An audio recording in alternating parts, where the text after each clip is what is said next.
dari pembahasan kita pada sore hari ini, bahwa tentu situasi dunia berbeda dengan situasi akhirat. Ketika kita masih hidup di atas permukaan bumi ini, kita masih bisa meminta tolong kepada tetangga, masih bisa meminta tolong kepada keluarga, masih bisa meminta tolong kepada pengurus lingkungan, dan masih bisa meminta tolong kepada aparat keamanan. Tentu di akhirat berbeda. Kita situasinya di akhirat sangat berbeda, dan kita akan menghadap kepada Allah secara sendiri-sendiri. Kita akan menghadap kepada Allah secara sendiri-sendiri. Adapun situasinya, bahwa yang pertama, kita tidak punya lagi hubungan nasab. Tidak ada hubungan nasab ketika itu. Allah berfirman dalam surat Al-Mu'minun, "Fa idza nufikha fis-suri fala ansaba bainahum yawma idzi wa la yatasaalun." Tidak ada hubungan nasab setelah ditiup sangkakala, maka tidak bisa lagi meminta tolong kepada orang lain.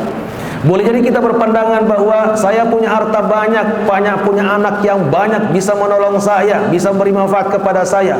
Allah pun sampaikan kepada kita, jangan pernah berharap kepada anak dan harta. Dalam surat Asy-Syu'ara Allah sampaikan, yauma la yanfa'u malu wala banun illa man atallaha biqalbin salim. Pada hari itu tidak bermanfaat harta dan anak kecuali yang datang menghadap kepada Allah dengan hati yang suci, dengan hati yang tenang. Boleh jadi ada yang berpandangan bahwa saya punya kekuatan, punya kekuasaan, punya backing.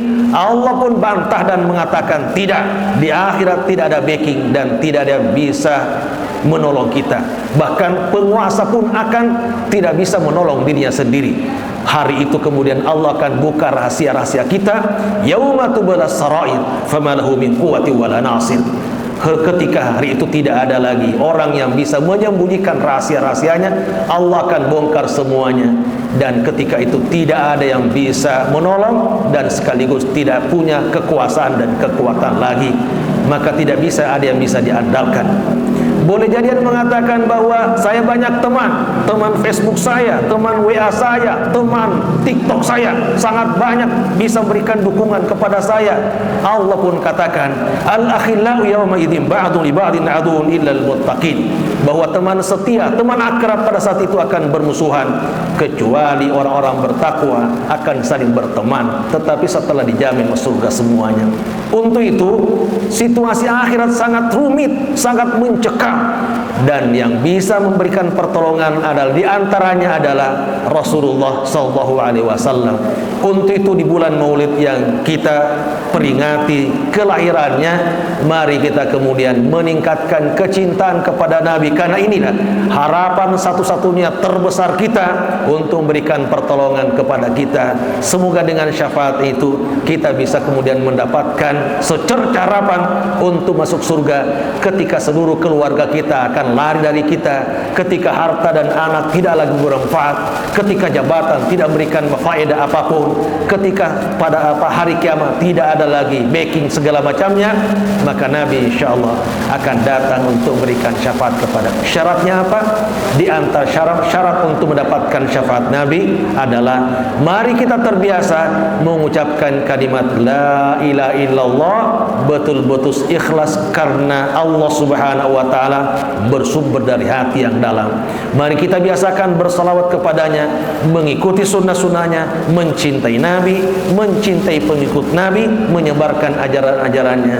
Itulah syarat-syarat yang harus kita penuhi untuk mendapatkan syafaat Nabi di akhirat kelak. Semoga Allah Subhanahu wa taala menolong kita semua dan menjadikan kita umat yang akan ditolong oleh Nabi di akhirat kelak, dan sekaligus mendapatkan husnul khotimah dari Allah Subhanahu wa taala. Akhirnya mari kita berdoa kepada Allah Subhanahu wa taala agar Allah maafkan kesalahan kita, ampun dosa-dosa kita, husnul khotimah semuanya, dan semoga kita bisa masuk surga bersama-sama di akhirat kelak insyaallah. Amin ya rabbal alamin. Allahumma inna nas'alukal huda wat tuqa wal afafa wal ghina. Allahumma inna nas'aluka ridhaka wal jannah wa na'udzu bika min sakhatika wan nar. Allahumma rabbana wa atina ma wa'adtana ala rusulika wa la tukhzina yawmal qiyamah innaka la tukhliful mi'ad. Rabbana hab lana min azwajina wa dhurriyyatina qurrata a'yun waj'alna lil muttaqina imama. Rabbana atina fid dunya hasanah wa fil akhirati hasanah wa qina adzaban nar. Wa sallallahu ala sayyidina Muhammadin wa ala alihi wa sahbihi wa sallam. Subhana rabbika rabbil izzati amma yasifun wa salamun alal mursalin walhamdulillahi rabbil alamin. Wassalamu alaikum warahmatullahi wabarakatuh.